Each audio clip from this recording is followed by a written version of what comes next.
church like ours, right? I mean, how many bake sales would it take to raise $18 million to build this? It's ridiculous. So how long have you been a part of communities organized for relational power in action? Since its idea stage. So this would be 1997. In June of 2003, we formed our own nonprofit, Communities Organized for Relational Power in Action. The word relational in our name is very important because that's how it all happens. We began to do individual meetings with other clergy and other leaders in our communities and build those relationships and to share those stories. Because we're having all these common stories in all of our institutions and churches about affordable housing, about lack of access to adequate health care, about economic opportunities, about immigration issues, and several others. So that then begins the work of organizing to figure out, how we can do this, how the changes can be made. And that's the thing about COPA is it's a bigger picture thing. Churches and nonprofits are more focused on immediate service more often. No one's thinking about the larger picture of justice. We call it in the church the direct service acts of mercy.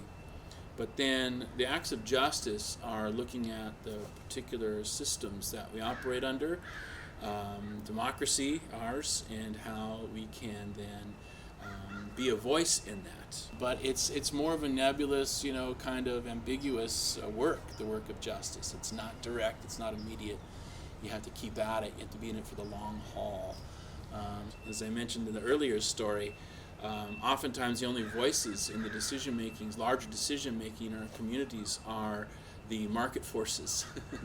And there are very few voices then about the organized citizens. And so we see this as our role, as really enlivening the civic life of a community to really advocate for its own benefit and well-being.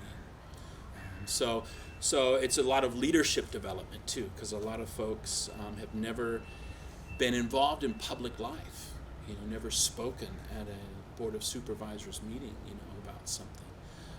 And what COPA does is we turn out large numbers of people to things like that so that it can't be ignored. We had a young family that the woman was raised in this church. Her mother was still a Sunday school teacher at the time.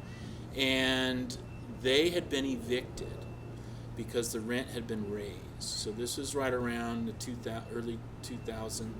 And the pressure from Silicon Valley wealth was impacting this community, and rents and property values and everything was skyrocketing.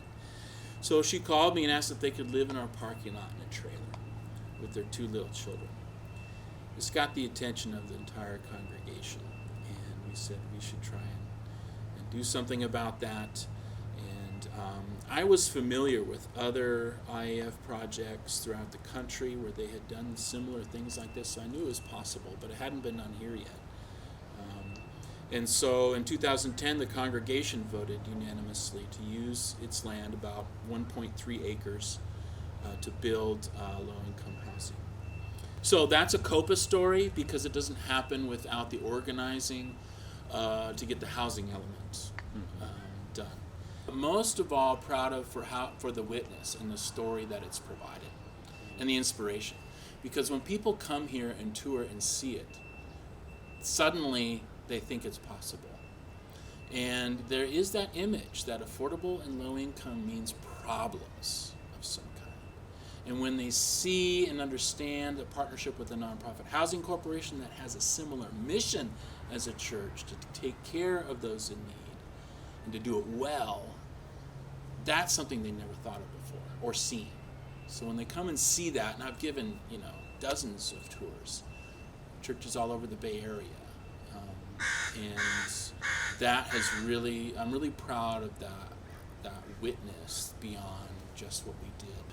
First thing that comes to mind that I'm really the most proud of is how much COPA is now comprised of leaders from the Latino community. In particular, immigrant farm workers were on the receiving end of injustice in our society. And so learned a lot about that. One of my closest colleagues in COPA was a young man, former gang member, that I met through one of our assemblies, and he was a local here living in Live Oak, and he came to COPA through the Live Oak Resource Center that's over on 17th and Capitola, and to watch those kinds of leaders develop and to see the draw that someone like him created. He could turn out 100 people by himself to an event. Like when we were building with a new housing, low-income health clinic and dentist clinic that was just built on Capitol and 17th.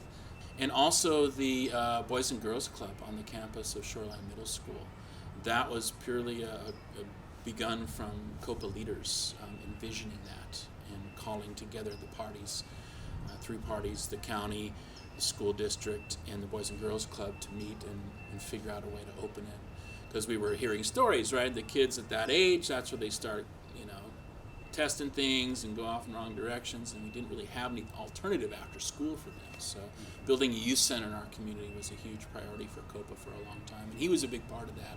So watching the leadership develop, especially within the Latino community, now particularly in Salinas and down the Salinas Valley corridor, we're seeing a lot of new leaders, particularly women, Latino leaders, farm worker families who are, not as afraid because they see their church encouraging them to speak out and to develop their own leadership skills so that their communities reflect the needs that they have. So that's what I've learned the most about.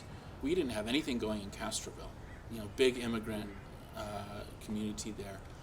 And just last year I attended a meeting there as just a supporter and watched this young Latina mother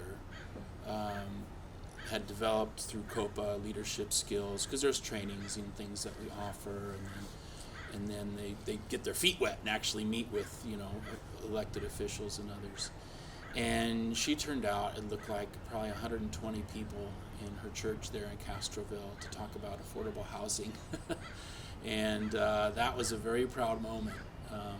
That here 25 years later or so, the vision that Pastor Mike and I had was really, I could see it, and that they were really starting to build that power within their own little community in Castroville.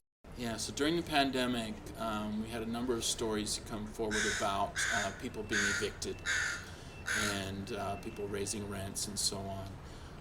So we started organizing around that, and we are currently working with supervisors to carve out $500,000 in county budget for legal services.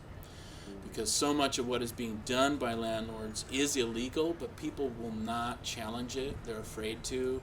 They don't feel they have the power. So we're organizing around that, empowering those people who might be evicted through nonprofit legal representation. And we're also working on mental health access, because we find that there is just not enough access, not enough beds for people who are suffering in that way, behavioral health issues, and then of course the other side of it is substance abuse treatment. We just don't have enough here. So we're trying to organize around getting more of that. Also with the existing people we have, paying them a living wage so they stay. We're seeing a lot of high turnover in the substance abuse treatment counselors. We have been talking with Joby, the air taxi. They'll be manufacturing these things in Marina, and so we've been working with them to not bring people necessarily from outside the community, but to work and develop workers within the community. And so that kind of economic opportunity is something that we're trying to help create more jobs for people who are already here. And of course, always affordable housing. There are 2 more churches now that are building similar developments on their church land. One just completed Calvary Episcopal downtown, and then Peace United Church up near the university. They're just starting to build theirs. I can look around this community and see lots of things that probably would not have happened without the work of COPA.